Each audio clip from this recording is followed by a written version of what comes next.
지난달에 우리는 그레고리오 말세를 준비하는 자세 세 번째 시간으로 마태복음 24장 6절에서 14절 말씀을 본문으로 해서 말세의 징조들에 대해서 살펴봤습니다. 오늘 살펴볼 15절에서 22절 말씀과 또 다음 달에 살펴보게 될 23절에서 28절 말씀은 이 말세의 상황을 다시 두 가지 주제로 묶어서 다룹니다. 오늘 본문에서는 환난을 주된 주제로 다루고 23절에서 28절 말씀은 거짓 또는 기만에 대해서 다룹니다.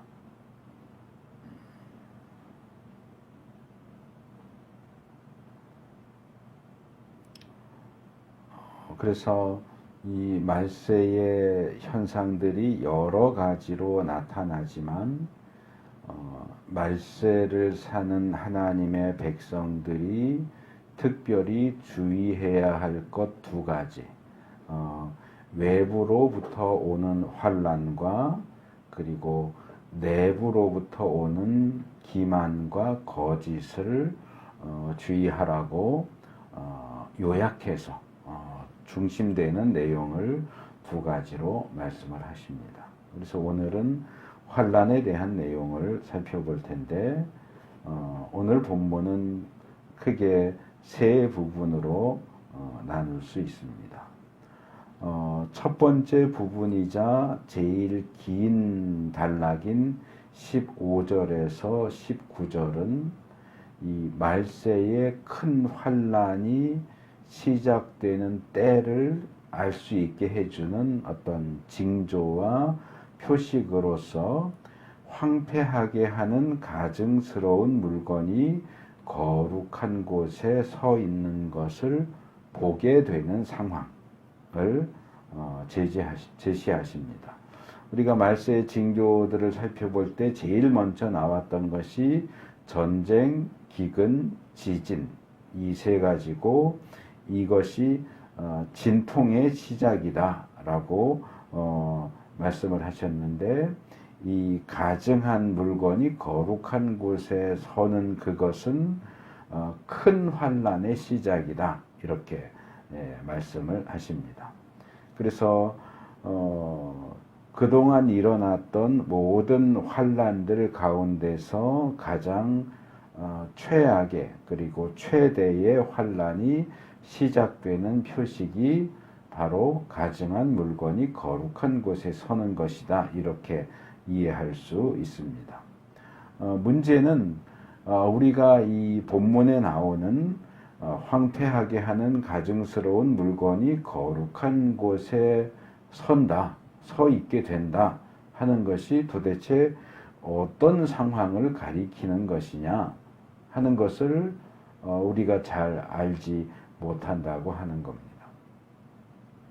그런데 이 본문에 우리가 도움을 받을 수 있는 정보가 나오는데 그것은 예수님의 이 말씀이 예수님께서 단독적으로 하신 말씀이 아니라 구약 다니엘이 예언했던 내용을 인용하고 계시는 내용이라고 하는 겁니다. 그래서 우리 사용하는 세번역에 보면 친절하게 그 각주에 이 부분은 세번역이 좋은 것 같아요. 신약에서 구약을 인용할 때는 구약의 어느 구절을 인용하고 있는지를 대부분 각주에서 소개를 하고 있는데 다니엘서에 나오는 세 개의 구절이 이 예수님이 인용하신 내용이다 하는 것을 거기 제시해 주고 있고 그래서 이 세 구절을 살펴보는 것을 통해서 예수님이 말씀하시는 것이 어떤 것일까 하는 것을 우리가 짐작할 수 있는 그 실마리를 얻을 수 있습니다. 그래서 먼저 첫 번째 구절인 다니엘서 9장 27절이 가장 포괄적이고 긴 본문인데요. 침략하여 들어온 그 통치자는 뭇 백성과 더불어 한 일해 동안에 굳은 언약을 맺을 것이다. 그리고 한 일해의 반이 지날 때에 그 통치자는 희생제사와 예물 드리는 일을 금할 것이다. 그 대신에 성전의 가장 높은 곳에 흉측한 우상을 세울 것인데 그것을 거기에 세운 사람이 하나님이 정하신 끝날을 맞이할 때까지 그것이 거기에 서 있을 것이다. 이렇게 예언을 하고 있습니다. 다니엘이 미래에 일어날 자기가 있는 그 자리에서 앞으로 일어날 일을 예언하는 내용들 가운데 하나인데 적그리스도라고 생각할 수 있는 어떤 통치자, 침략자가 등장해서 뭇 백성과 그러니까 꼭 이스라엘만을 가리키는 것이 아니라 세계의 여러 민족들, 여러 나라들과 마치 과거의 어떤 로마나 또는 몽골 이런 나라들이 했던 것처럼 대제국이 했던 것처럼 여러 민족과 나라와 백성들과 언약을 맺습니다. 근데 여기 이제 한 일해 동안의 언약이다라고 했는데 이 일에는 거기 각주에 있는 것처럼 주간, 그러니까 이 일에는 7일을 가리키는 한글 표현이에요. 일해, 하루, 이틀, 사흘, 나흘 할 때 일해, 7일. 근데 언약을 7일 동안만 지킬 수 있는 언약을 맺는다라고 하는 것은 좀 이상하게 보이죠. 그래서 이 다니엘서의 예언이나 또한 요한계시록의 예언을 해석을 할 때는 이 일회를 보통 7일이 아니고 7년으로 계산을 합니다. 그래서 7년 동안에 언약을 맺을 텐데 이 7년 언약의 절반이 지났을 때, 그러니까 이제 이것을 요한계시록에 보면 이제 전 3년 반, 후 3년 반 이런 표현을 이제 쓰게 되는데 이 7년의 앞부분 3년 반, 7년의 뒷부분 3년 반을 이제 전 3년 반, 후 3년 반 이렇게 이야기를 하는데 이 요한계시록 내용이 이제 다니엘에서 나온 거예요. 그래서 7년의 언약을 맺는데 3년 반이 지난 후에 이 언약을 깨트린다 하는 겁니다. 근데 이 언약이 모든 언약이 깨지는 게 아니고 특별히 이스라엘에 대한 부분만 뭔가 변화가 생겨서 이스라엘이 하나님께 드리는 희생제사도 금지하고 그 외에 다른 예물을 드리는 일도 금지하고 성전의 가장 높은 곳, 가장 중요한 곳에 흉측한 우상을 세울 것이다.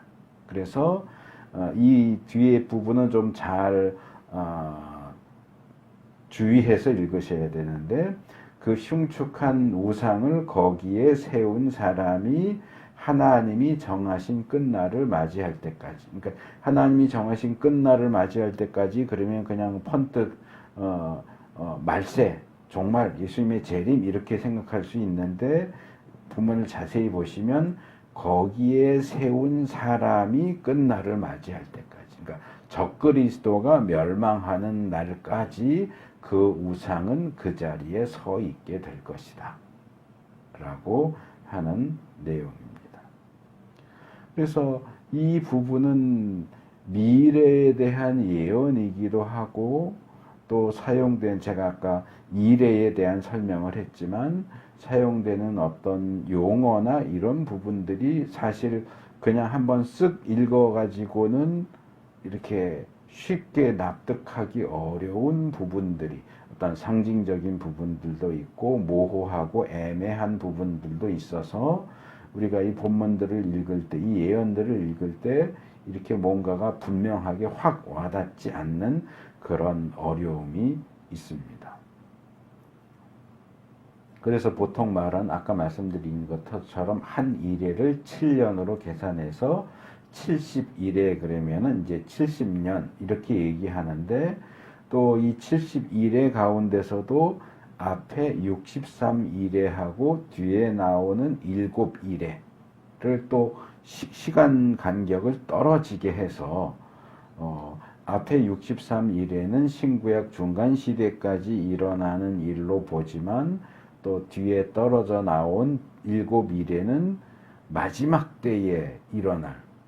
그러면 이제 사실상 70년이 아니죠. 2000 몇 년이, 2000 몇 년 내지는 3000 몇 년이 돼야 되는데 그 중간에 몇천 년 되는 기간을 싹 빼고 앞에 있는 63년과 뒤에 있는 77년을 해가지고 70년 이런 식으로 해석을 하기 때문에 이 부분도 역시 어려움이 많고 그러다 보니까 이제 성경을 연구하는 학자들 사이에서도 상당히 다양한 해석과 주장들이 나오기 때문에 이 본문을 이해하는 게 상당히 어렵고 복잡합니다.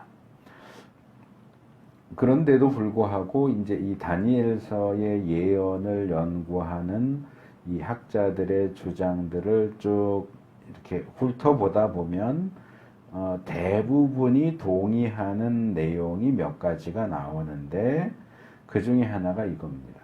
이 다니엘의 이 예언, 어떤 침략자, 통치자가 와서 세상의 다른 나라들과 언약을 맺고 3년 반의 기간이 지난 후에 제사와 예물 드리는 걸 금지하고 성전에 흉측한 우상을 세운다라고 하는 이 상황이 실제 역사 속에서 성취됐다라고 보는 겁니다.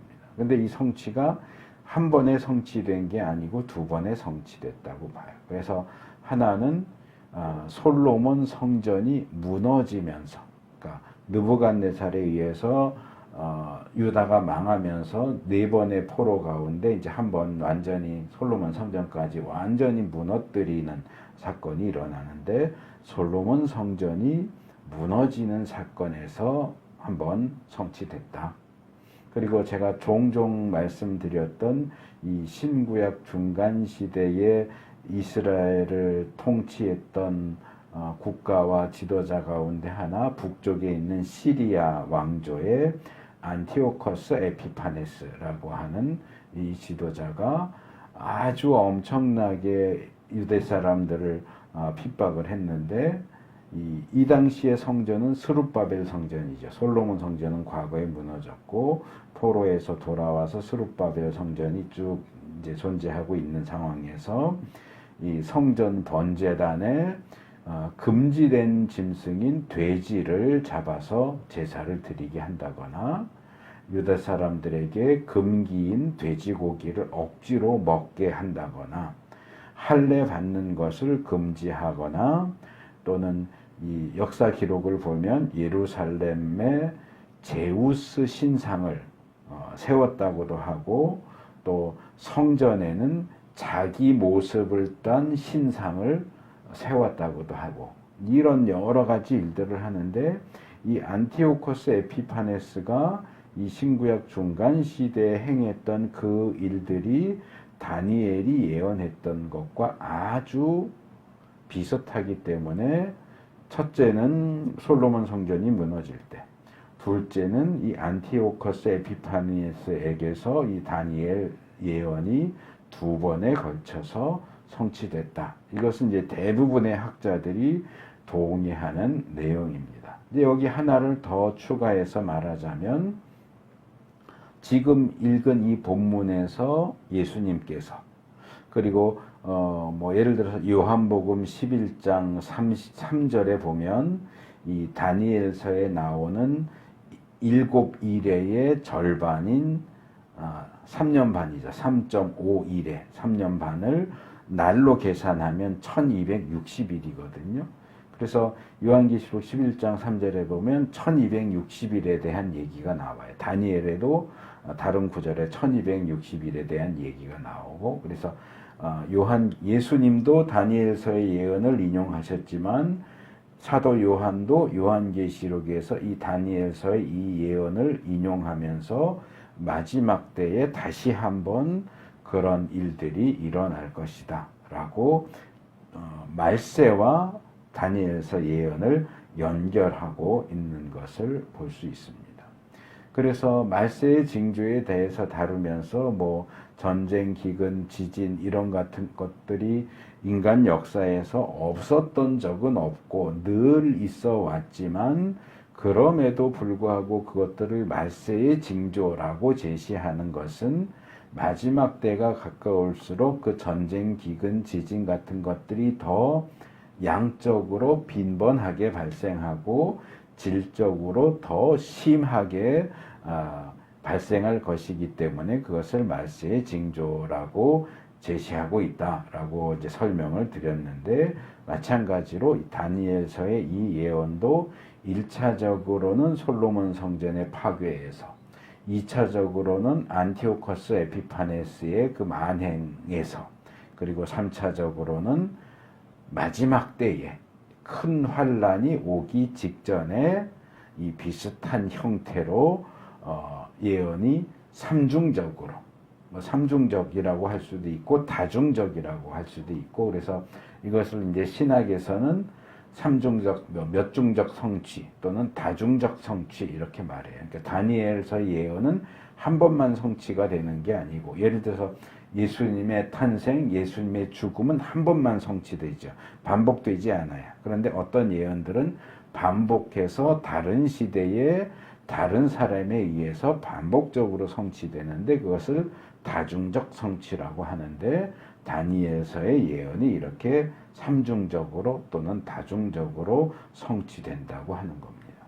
그래서 다니엘의 입장에서 보면 이 세 가지가 다 미래의 일이죠. 그런데 지금 우리의 입장에서 보면 앞에 두 가지, 솔로몬 성전 파괴하고 안티오코스 에피파네스의 그 만행은 이미 우리한테는 지나간 일이에요. 과거의 일이에요.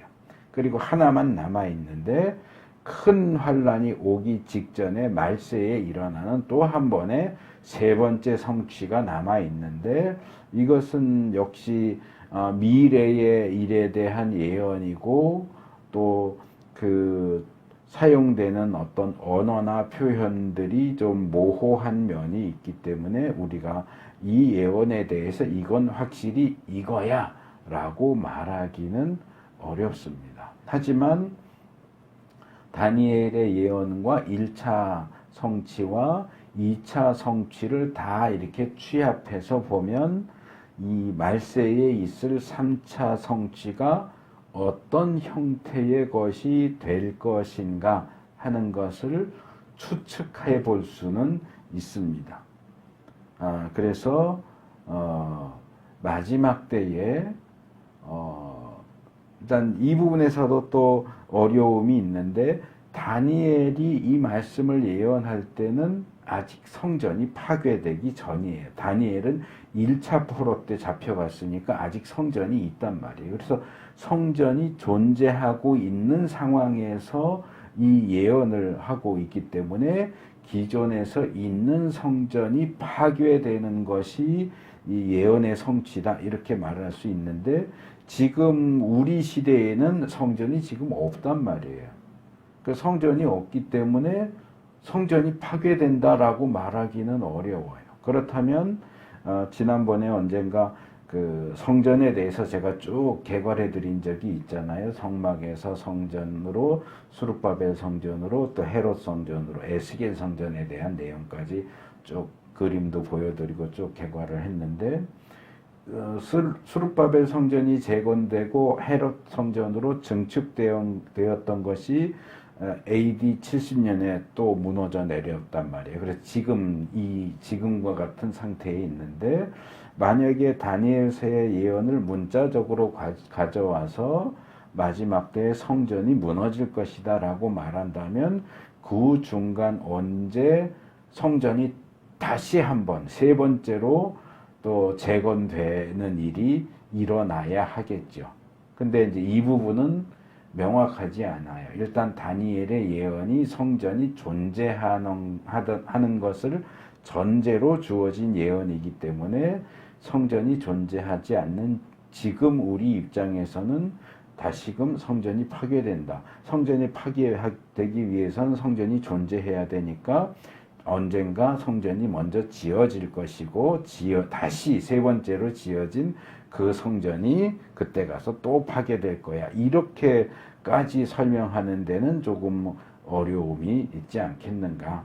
그러면 이제 이 성전 터를 놓고 얘기할 수 있겠죠. 성전 터에 이 가증스러운 우상이 세워질 것이다. 이미 그 터에 이슬람 모스크도 있고 이런 상황이지만 무언가 우리가 이게 예언의 성취구나라고 딱 보면 알 수 있을 만한 뭔가 무엇인가가 이 성전 터에 아주 극심한 신성모독적인 무언가가 성전 터에 세워지지 않겠느냐 이제 추측이죠. 우리가 확신을 가지고 반드시 이럴 거야 라고 말할 수는 없어요. 미래의 일이고 이 구체적이고 자세한 상황이 제시되지 않고 이렇게 뭉뚱그려서 얘기가 되고 있기 때문에 우리로서도 그냥 대강 예상하고 추측하는 것밖에는 할 수가 없습니다. 그래서 이제 두 번째 구절인 다니엘 11장 31절은 첫 번째 구절은 9장이고 이번에 이제 몇 장 건너뛰어서 11장인데 그의 군대가 성전의 요새 지역을 더럽힐 것이며 날마다 드리는 제사를 없애고 흉측한 파괴자의 우상을 그곳에 세울 것이다. 요거는 9장에서 예언했던 내용을 거의 요약하는 듯한 내용이죠. 그러니까 크게 차이가 나질 않아요. 장은 바뀌지만 내용은 같아요. 그리고 마지막 세 번째 구절인 다니엘서 12장 11절도 마찬가지입니다. 날마다 드리는 제사가 없어지고 혐오감을 주는 흉측한 것이 세워질 때부터 1290일이 지나갈 것이다. 제가 앞에서 1260일이라고 말했던 것 같은데 1290일, 3년 반이죠. 3년 반이 지나갈 때까지 그 흉측한 우상이 계속 있을 것이다 라고 이야기를 하고 있습니다. 그래서 이 세 개의 구절은 모두 다른 장에 나오지만 기본적으로 같은 사건을 이야기하는 것으로 보이고 이것이 이제 신약에 와서 한데 묶여서 말세의 징조 가운데 하나로 제시되는 겁니다. 근데 이 부분을 좀 자세히 보면 9장 27절에는 그냥 흉측한 우상 이렇게 돼 있어요. 흉측한 우상. 근데 실제로 사용된 히브리 단어는 하나예요. 쉬쿠침이라는 단어. 쉬쿠침. 이것은 원형이 쉬쿠츠라고 하는 건데 정 떨어지는, 가증한, 더러운 또는 우상 이런 뜻입니다. 그러니까 이게 쉬쿠침은 복수형이니까 정 떨어지는 것들, 가증한 것들, 더러운 것들 또는 우상들. 근데 이제 이 흉측한 우상은 사실상 하나의 단어를 두 번 번역한 거죠. 그러니까 흉측한, 가증한, 더러운, 우상 이게 다 한 단어에 다 들어가 있는데 형용사도 빼내고 명사도 빼내고 해서 흉측한 우상, 가증한 우상, 더러운 우상 이렇게 이제 번역을 한 거고 11장 31절은 흉측한 파괴자의 우상 이렇게 해서 흉측한 우상인데 파괴자의라는 표현이 더 들어갔는데 히브리 원문으로는 단어 두 개예요. 하, 쉬쿠츠, 메쇼mem. 그러니까 이 쉬쿠츠는 9장에 나왔던 쉬쿠침하고 같은 단어예요. 9장은 복수형이고 여기는 이제 관사가 붙어서 그 흉측한 우상. 여기 이제 하, 쉬쿠츠고 이 메쇼mem이라고 하는 것은 황폐하게 한다, 파괴한다 그런 뜻이에요. 그러니까 파괴자의 우상이 아니고 이 흉측한 우상은 파괴하는 그런 결과를 가져온다 그런 뜻이에요. 그러니까 번역을 조금 오해하도록 번역했는데 파괴라는 결과를 가져오는 흉측한 우상이에요. 그 다음에 12장 11절에는 역시 이제 이 흉측한 이거는 같이 나오는데 이번에는 혐오감을 주는 흉측한 것 이랬는데 히브리 표현은 11장하고 거의 비슷해요. 쉬크츠 쇼mem 이렇게 되어 있어요. 그러니까 11장에 하 쉬크츠 메쇼mem하고 12장의 쉬크츠 쇼mem은 사실 둘 다 같은 단어를 쓰고 있어요. 근데 이제 번역을 앞에는 파괴자 이렇게 해놓고 여기는 혐오감을 준다 그랬는데 사실상 같은 단어거든요. 쇼mem. 그래서 파괴하는 흉측한 우상 뭐 이렇게 이제 해야 되는데 이 세 번역이 너무 번역을 다양하게 해놨어요. 같은 단어, 같은 용어인데 조금 뭐 관사가 붙었냐 안 붙었냐, 단수냐 복수냐, 또는 이 동사의 형태가 뭐 강조형이냐 기본형이나, 메쇼mem은 강조형이고 쇼mem은 기본형이거든요. 그러니까 그런 차이가 있긴 한데 전혀 다른 단어로 번역을 해놔서 다른 표현처럼 보이지만 기본적으로 두 개의 단어를 같이 사용하는 거예요. 슈구츠라는 단어. 가증하다, 더럽다, 우상을 가리키는 슈쿠츠라는 단어하고 황폐하게 한다, 파괴한다라는 뜻을 가진 쇼mem이라는 요 두 개의 단어를 가지고 살짝 변화를 주면서 사용을 하고 있는 건데, 결론적으로 말하면 뭐냐, 우상이 세워진다는 거예요. 성전에 우상이 세워지는데 그 우상은 어떤 우상이냐, 혐오스럽고 가증하고 더러운 우상이 세워지는데 그 우상은 어떤 특성을 가지고 있느냐 하면 무언가를 황폐하게 하고 파괴하는 특성 내지는 결과를 가져오는 우상이라 하는 거예요. 그래서 성전에 세워지면 안 되는 우상, 더러운 가증한 우상이 세워질 것이고, 성전에 그런 가증한 우상이 세워지는 결과는 다 망한다 이거죠.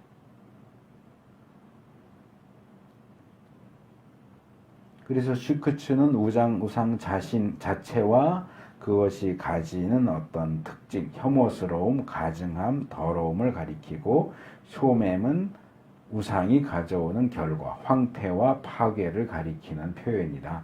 이렇게 볼 수 있는데, 이제 오늘 본문은 이제 신약이니까 헬라어잖아요. 헬라어는 토 부델리그마 테스 예레모세우스라고 이렇게 번역을 했는데, 토하고 테스는 관사이고 부델리그마는 메스꺼운, 가증스러운, 혐오, 우상숭배 이런 뜻이기 때문에 히브리어 슈크츠하고 거의 같은 단어고, 에레모시스는 약탈, 황폐 이런 뜻이기 때문에 히브리어 쇼mem하고 거의 조금 다르지만 거의 비슷한 단어입니다. 그러니까 말하자면 영어 버스를 한글로 버스 이렇게 하는 거하고 비슷한 방식이다.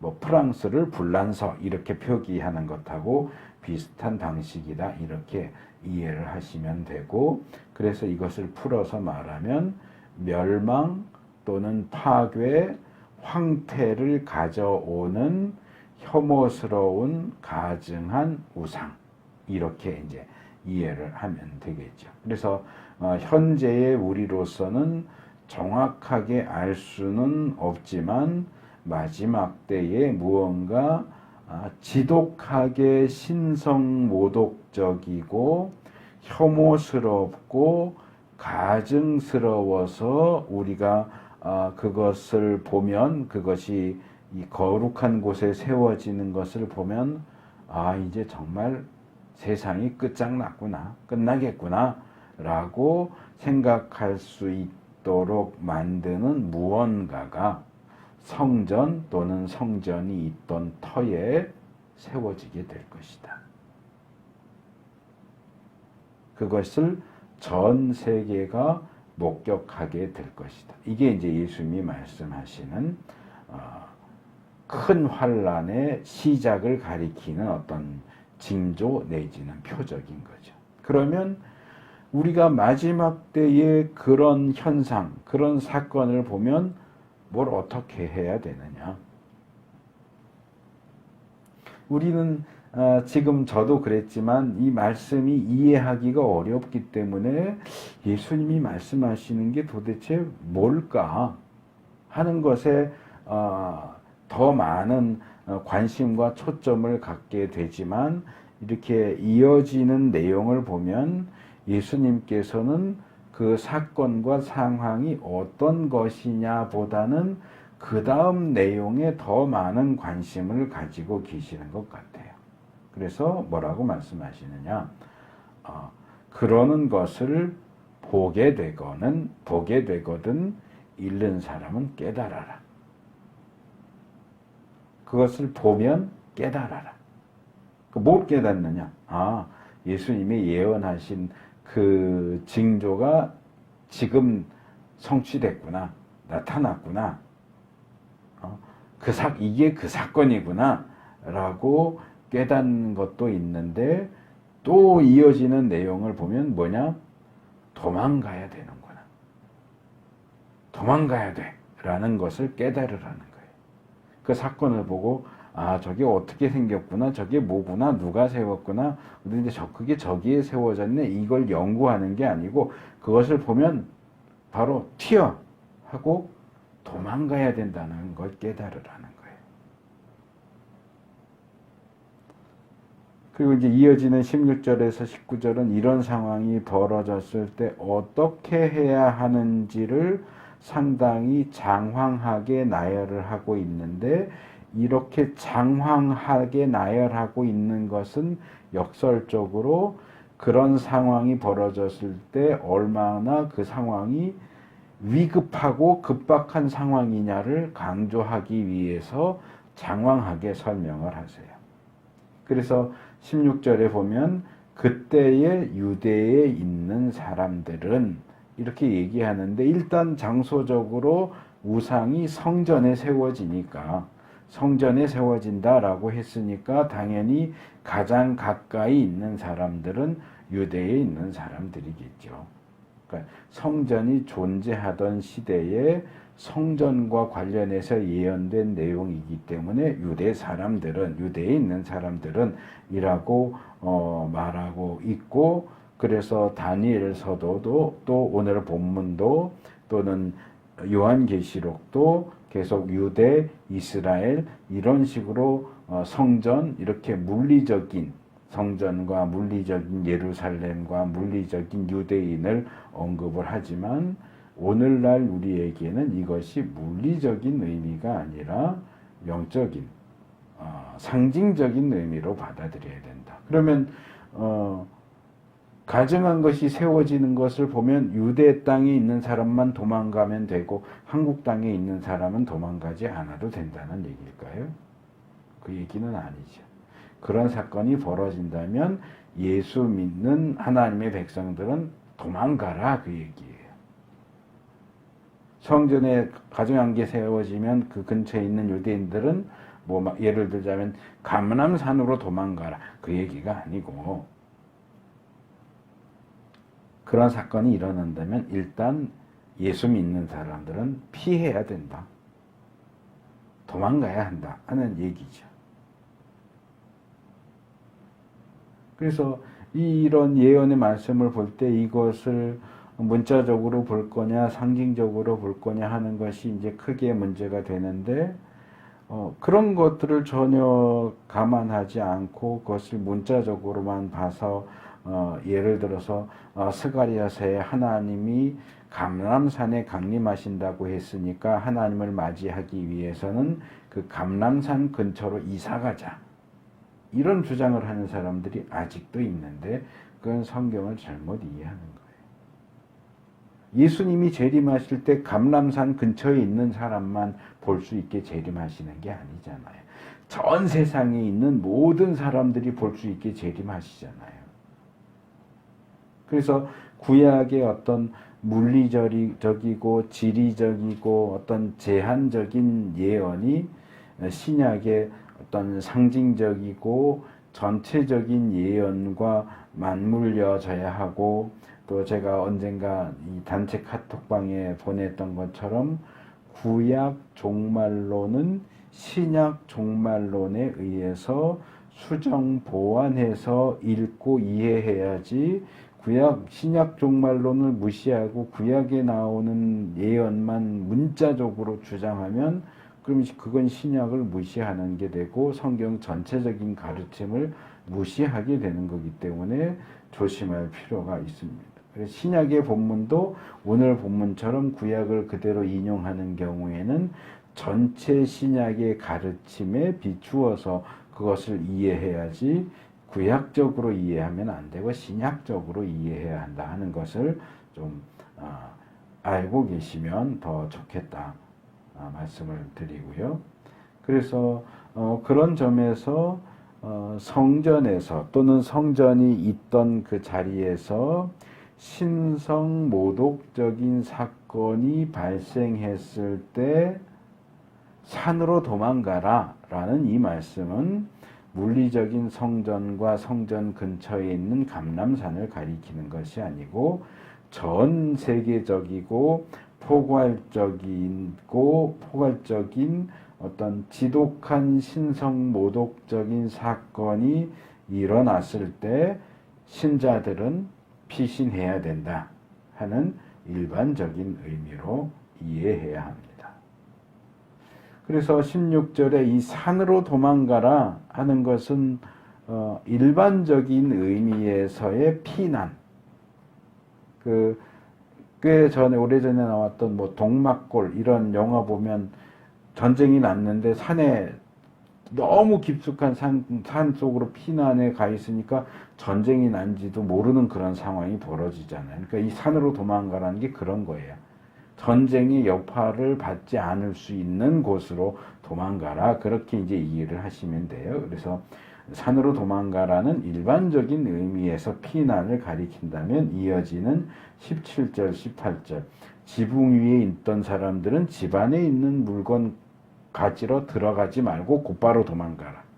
밭에 있던 사람은 옷 가지러 멈칫하지 말고 그 사건 발생을 듣게 되는 순간 바로 도망가라 라고 이야기하죠. 그러니까 이거는 어떤 이렇게 멈칫할 순간도 아깝다.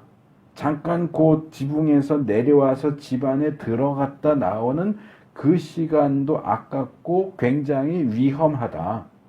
그러니까 잽싸게 곧바로 도망가야 한다.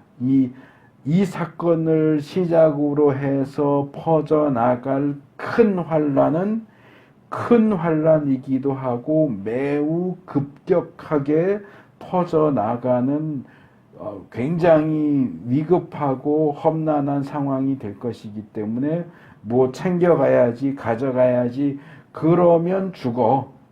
그러니까 소식을 들은 즉시 도망가라 하는 어떤 그 급박한 상황을 강조합니다. 그래서 지난달에 말세의 징조에 대해서 말씀을 드리면서 예수님께서 이 말세의 징조들에 대해서 길게 말씀하시는 목적이 뭐냐? 우리의 지적인 호기심을 채워주기 위해서가 아니라 그렇게 힘든 시기를 끝까지 버텨서 구원받아라. 이 말씀을 하시려고 말세의 징조에 대한 내용을 길게 했던 것처럼 오늘 본문의 경우도 조금 관점이 다르지만 예수님께서 이 신성 모독적인 사건에 대해서 말씀을 하시는 1차적인 목적은 뭐냐? 도망가라 라고 말씀하시기 위해서요. 이게 그 예수님 예언의 성취냐 아니냐 토론하고 뭐 가서 우상이 어떻게 생겼나 연구하고 토론하고 연구하라고 주신 말씀이 아니고 사건이 발생하면 즉시로 도망가. 이게 이제 1차적인 목적이고 2차적이고 더 중요한 목적은 뒤에 이제 22절에서 말씀을 드릴 거예요. 그래서 왜 도망가라가 먼저 나오느냐? 그 사건으로부터 시작되는 환란이 크고 급격하고 혹독한 것이 될 것이기 때문이에요. 그래서 상황을 인지함과 동시에 도망가야 돼요. 그래서 19절에서 20절로 넘어오면 이제 이 사건으로 해서 시작되는 상황을 큰 환란의 때라고 말씀하세요. 큰 환란의 때. 이렇게 잽싸게 도망가야 하는 이유를 더 강조하고 있어요. 19절에는 뭐라 그러느냐. 그날에는 아이 뵌 여자들 전망하다. 이 환란이 얼마나 혹독한가 하는 것을 강조하죠. 뭐 전쟁이 일어나면 제일 먼저 죽는 사람이 아이, 여자, 노인, 그렇죠. 근데 이제 여자인데다가 불행한 사람들이 될 것이고 제일 견디기 어렵게 된다 하는 겁니다. 물론 그렇다고 해서 뭐 결혼하지 마, 출산하지 마, 그 얘기를 하는 건 아니고 일반적인 얘기를 하는 거죠. 여자 중에서도 결혼한 여자, 특히 임신하거나 갓 출산한 상태라면 더더욱 이 혹독한 시기를 견디기 어렵고, 또한 일반적인 사람들의 경우도, 특별히 이제 여기서 다시 이제 유대인들에게 초점을 맞추시는데, 유대인들에게 있어서 이 환란이 겨울에 일어나거나, 이건 유대인만 아니라 모든 사람들에게 다 마찬가지죠. 피난해야 되는데 기온이 너무 낮고 눈 이렇게 쌓이고 그러면 역시 피난하기 어렵겠죠. 겨울이나, 또는 유대인들의 경우는 안식일을 철저하게 지키는 유대인들의 경우는 안식일에 이런 사건이 일어나면 안식일 규정과 피난하는 그것이 서로 상반되고 상충되기 때문에 더더욱 어려울 수 있죠. 그러니까 이런 큰 환란이 겨울이나 안식일에 발생하지 않도록 기도해라. 그러니까 결론적으로 말하면 누가 더 힘드냐? 뭐 임신한 여자, 막 출산한 여자 더 힘들겠지만 사실은 남녀노소를 막론하고 모든 사람들에게 극단적으로 고통스러운 때가 될 것이다. 그래서 예수님은 이때 닥친 환란은 큰 환란이다. 그리고 그런 환란은 세상 처음부터 이제까지 없었으며 앞으로도 없을 것이다 라고 말씀하세요. 그러니까 이제까지 있었던 모든 환란의 최고 극대화된 환란이 그 사건으로부터 시작된다. 아주 급격하게 그리고 혹독하게 임할 것이기 때문에 즉각적으로 도망가라. 그래서 이 말씀도 말세의 징조들에 대한 말씀처럼 이렇게 본문을 읽고 이렇게 막 숨이 턱턱 막혀요. 내가 이런 상황에 부딪히게 된다면 과연 나는 살아남을 수 있을까? 과연 산까지 가기나 할 수 있을까? 수 있을까? 굉장히 불안하고 부정적인 생각을 하게 되죠. 그런데 이제 이 단락의 가장 핵심적인 구절이라고 할 수 있는 22절,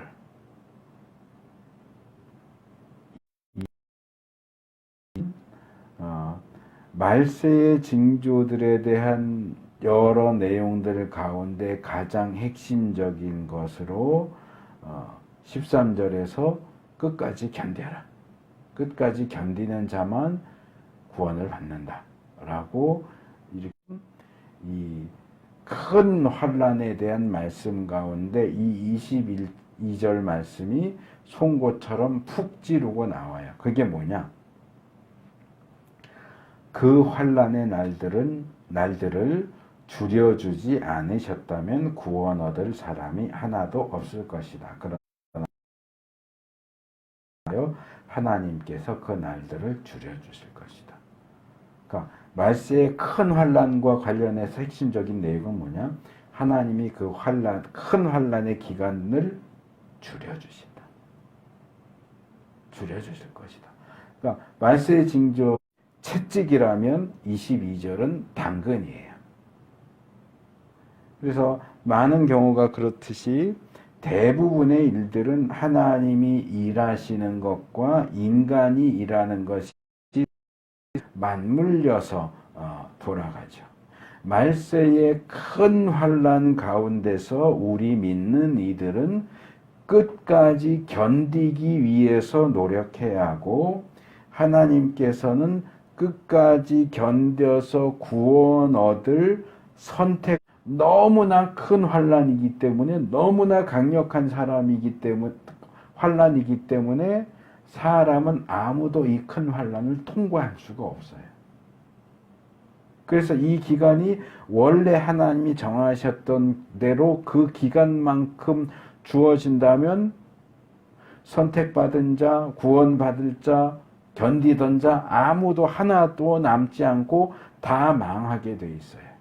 그러니까 그 선택받은 자, 끝까지 견뎌서 구원받을 자들이 빠져나올 수 있는 틈을 만들기 위해서 그 기간을 줄여주시는 거예요. 하나님이 줄여주시지 않으면 구원받을 수 있는 사람은 사실 아무도 없는 거예요.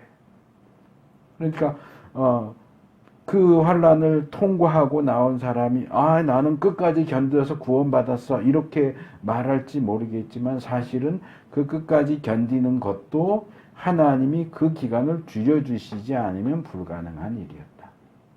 그러나 하나님이 줄여주신다 할지라도 우리가 끝까지 견디지 않는다면 역시 통과할 수 없는 환난이다. 그래서 환난의 기간을 줄여주시는 하나님의 역할과 어쨌든 간에 끝날 때까지 끝까지 견디는 우리의 역할이 함께 가야 한다. 하나님이 줄여주신다는데 하고 노는 사람은 통과할 수 없어요. 그러니까 내가 아무리 열심히 끝까지 견뎌도 하나님이 줄여주시지 않으면 결국은 무너질 수밖에 없어요. 그래서 뒤집으면 하나님께서 구원 얻을 선택받을 사람들이 당하게 될 큰 환난의 기간을 줄여주실 것이니 우리는 더욱 힘을 내서 끝까지 견딜 수 있어야 하고 우리가 끝까지 간다 하고 끝까지 견딜 때 하나님은 우리가 구원 얻을 수 있도록 그 기간을 줄여주신다. 이 두 개가 서로 맞물려 있다 하는 것을 우리가 좀 잘 알았으면 좋겠습니다. 그래서 본문이 이 하나님께서 이렇게 환난의 날들을 줄여주시는 이유를 그 환난의 날들을 줄여주지 않으셨다면 구원을 얻을 사람이 하나도 없을 것이기 때문이다 라고 말씀하시죠. 이 말씀은 한편으로는 이 마지막 때에 일어나게 될 이 큰 환난이 얼마나 무지막지하게 극단적이고 사람으로서는 결코 견딜 수 없는 것인지를 강조합니다. 제가 예전에 지옥에 대해서 한번 말씀을 드렸잖아요. 지옥은 원래 사람을 형벌하기 위해서 만든 곳이 아니에요. 거기는 사탄 마귀를 형벌하기 위해서 지어진 곳인데 인간들 가운데 사탄 마귀를 추종하는 자들이 결국 사탄 마귀와 함께 사탄 마귀를 따라서 지옥으로 가게 된다고요. 그러면 지옥의 그 고통은 사탄 마귀에게 기준이 맞춰져 있는데 사탄 마귀보다 훨씬 연약한 인간이 지옥에 들어가면 그 고통이 얼마나 더 크겠느냐 하는 거 제가 말씀을 드렸잖아요. 그 지옥의 원래의 규격처럼 이 큰 환난도 사실은 사람은 누구라도 감당할 수 없는 규격이에요. 사람은 뭐 성 프란시스 아니 심지어는 사도 요한, 사도 베드로 데리고 와도 바울 데리고 와도 이 환난은 통과 못해요. 아무도 통과를 못해요. 그만큼 하나님의 진노가 큰 거예요. 그런데 진노 중에도 자비를 베풀어 주시는 하나님께서 하나님이 선택하신 그래서 끝까지 견뎌서 구원 얻을 백성들을 건지기 위해서 이렇게 줄여주시는 거죠. 그래서 한편으로는 이 마지막 때의 큰 환난이 얼마나 극심한 것이냐를 보여주고 다른 한편으로는 우리가 잘 알고 있는 고린도전서 10장 13절 세 번역은 훨씬 길게 번역을 해놨는데 여러분은 사람이 흔히 겪는 시련밖에 다른 시련을 당한 적이 없습니다. 하나님은 신실하십니다. 여러분이 감당할 수 있는 능력 이상으로 시련을 겪는 것을 하나님은 허락하지 않으십니다. 하나님께서는 시련과 함께 그것을 벗어날 길도 마련해 주셔서 여러분이 그 시련을 견디어낼 수 있게 해주십니다. 라고 하는 이 말씀과 이 본문 22절 말씀이 짝을 이룹니다. 그래서 하나님께서는 우리가 감당할 수 없는 시험을 당하도록 하지 않으세요. 감당할 수 있는 시험만 당하도록 수위를 조절하시는데 이 두 말씀을 함께 생각을 해보면 이 수위 조절은 두 방향으로 이루어져요.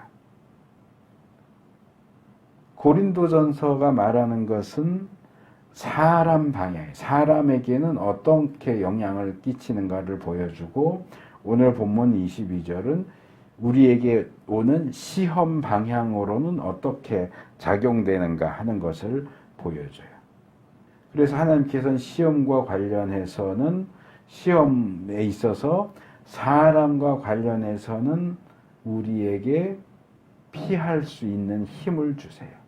그러니까 끝까지 견딜 수 있도록 그 시험을 통과할 수 있도록 우리에게는 힘을 주시고 우리에게 오는 시험과 관련해서는 그것의 어떤 강도나 또는 기간을 줄이는 거죠. 강도를 약하게 하거나 기간을 줄이시는 것을 통해서 우리가 그것을 견딜 수 있게 통과할 수 있게 하시는 거죠.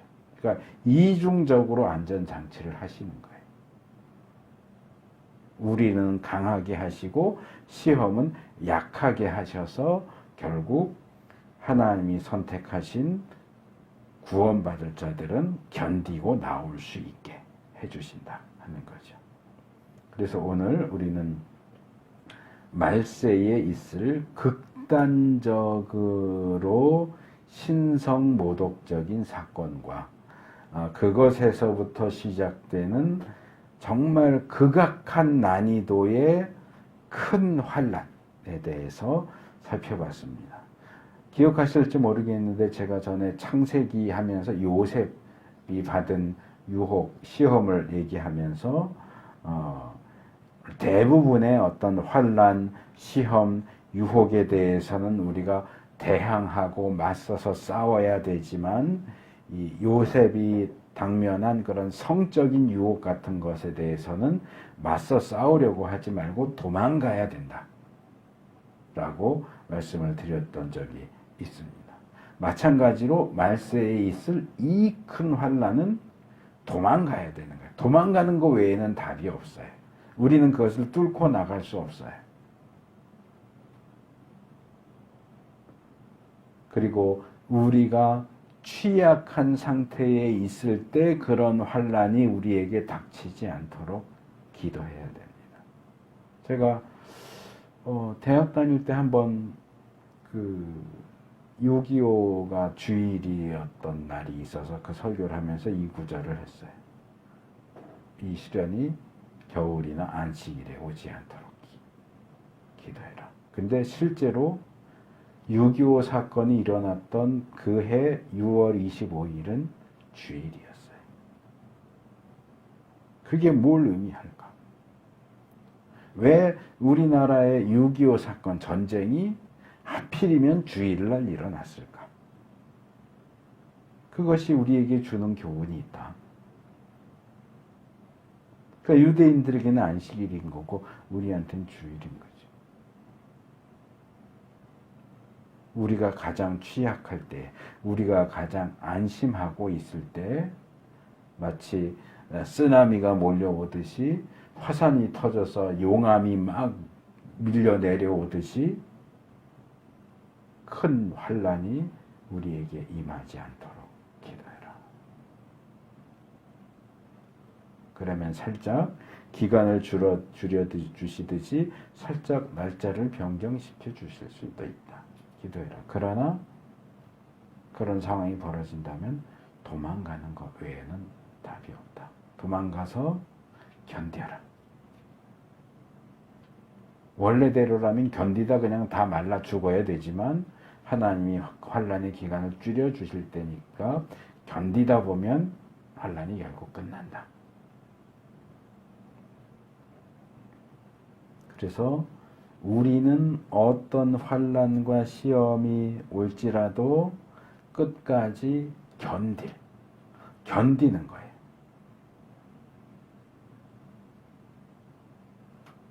뚫고 나간다는 개념도 생각할 수 있지만 저는 견딘다 그러면은 그냥 말 그대로 견디는 거예요. 끝까지 견딜 각오를 해야 되고 또 하나님께서는 구원 얻을 선택받은 그래서 견디고 있는 자들을 위해서 환난의 기간을 줄여주신다. 이 두 가지 하나님이 하시는 일과 우리가 해야 하는 이 일 두 가지는 서로 조화를 이루어야 합니다. 그래서 오늘 말씀이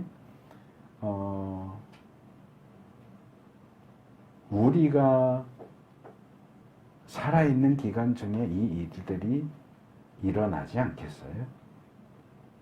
진짜 제가 국민학교, 중학교, 고등학교 다닐 때도 교회 어른들이 말세지 말이야 그랬는데 지금 우리가 살고 있는 이 시기는 그때보다 더 말세지 말 아니겠어요? 우리가 살아있는 기간에 이런 일들이 일어나지 않겠어요? 그래서 그 말세지 말을 살아야 하고 걸어야 하고 견뎌야 하는 우리에게 격려의 말씀 그리고 희망의 말씀이 될 수 있기를 바랍니다.